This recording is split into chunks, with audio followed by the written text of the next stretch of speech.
10 video بننے والی ہے.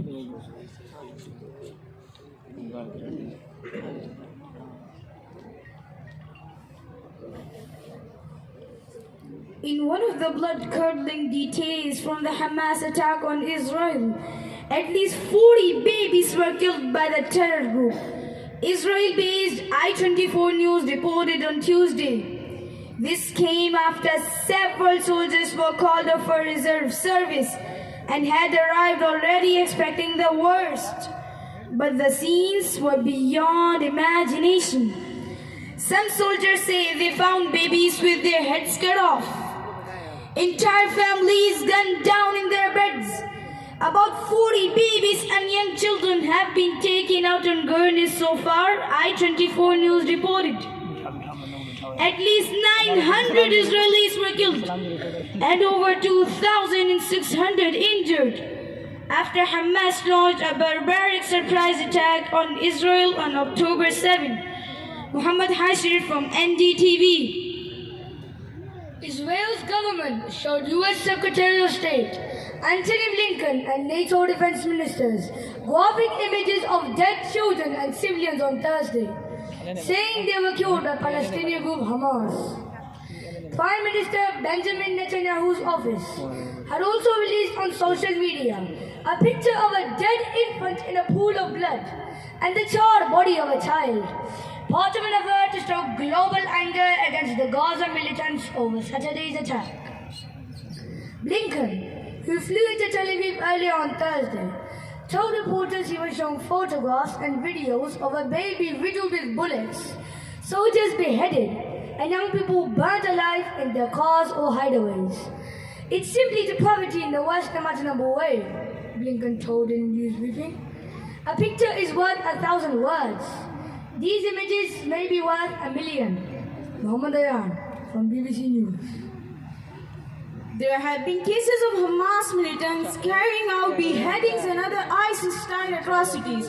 However, we cannot confirm if the victims are men or women, soldiers or civilians, adults or children, the official said. Prime Minister Benjamin Netanyahu indicated that the people had been beheaded by Hamas in an appearance beside Secretary of State Antony Blinken on Thursday, but did not specify if they were children. His office later released what it described as horrifying photos of babies murdered and burned by the Hamas monsters. The explosive allegation that the children had been decapitated at the kibbutz of Kfar Aza emerged Tuesday in Israeli media. Israel Defense Forces IDF later described the scene as a massacre in a statement to CNN. Women, children, toddlers, and elderly were brutally butchered in an ISIS war of action. Saeed Khuzaima from CNN. So, what did we all observe when we heard the accounts of 3 international news channels whose viewership is in millions, and millions of people believe their narrative? In these reports, they have leveled a heinous charge against Hamas for killing 40 babies with so many strong words and forceful adverbs and adjectives. Yes, indeed. That one could not stop cursing and regarding Hamas fighters as wild beasts and barbarians. You know, the fact is that this account of beheading babies was not even confirmed by any reputable source then.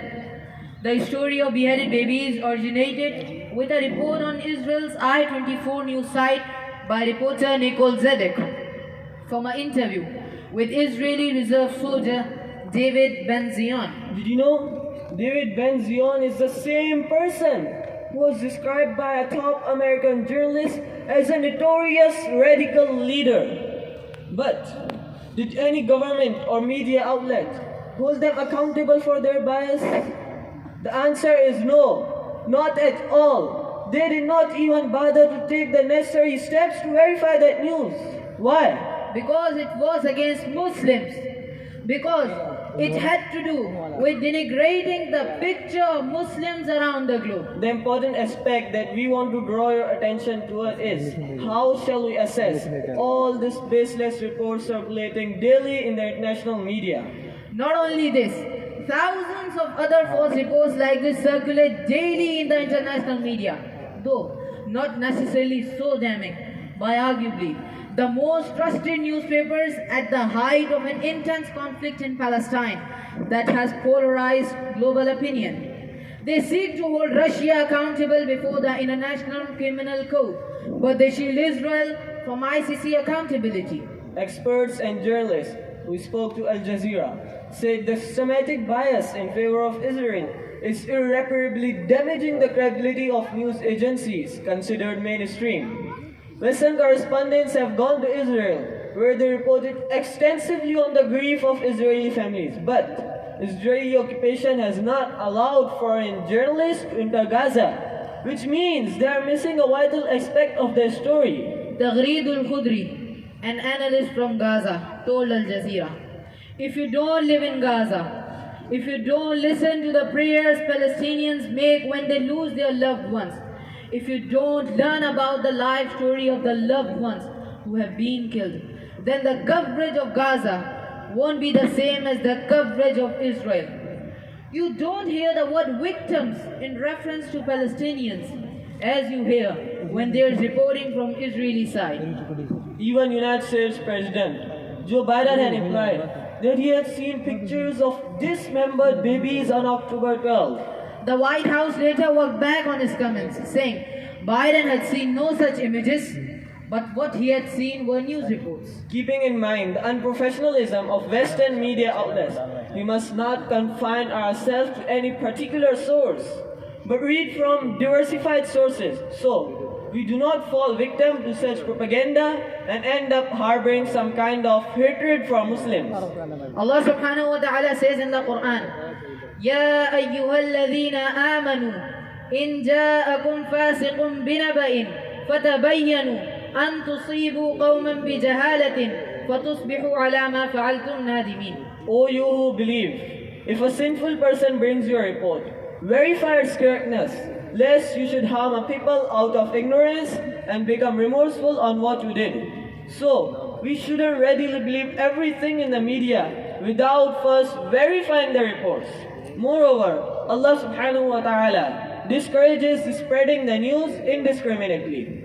وَإِذَا جَاءَهُمْ أَمْرٌ مِّنَ الْأَمْنِ أَوِ الْخَوْفِ أَذَاعُوا بِهِ وَلَوْ رَدُّوهُ إِلَى الرَّسُولِ وَإِلَى أُولِي الْأَمْرِ مِنْهُمْ لَعَلِمَهُ الَّذِينَ يَسْتَنبِطُونَهُ مِنْهُمْ. When news concerning peace or fear comes to them, they go about spreading it.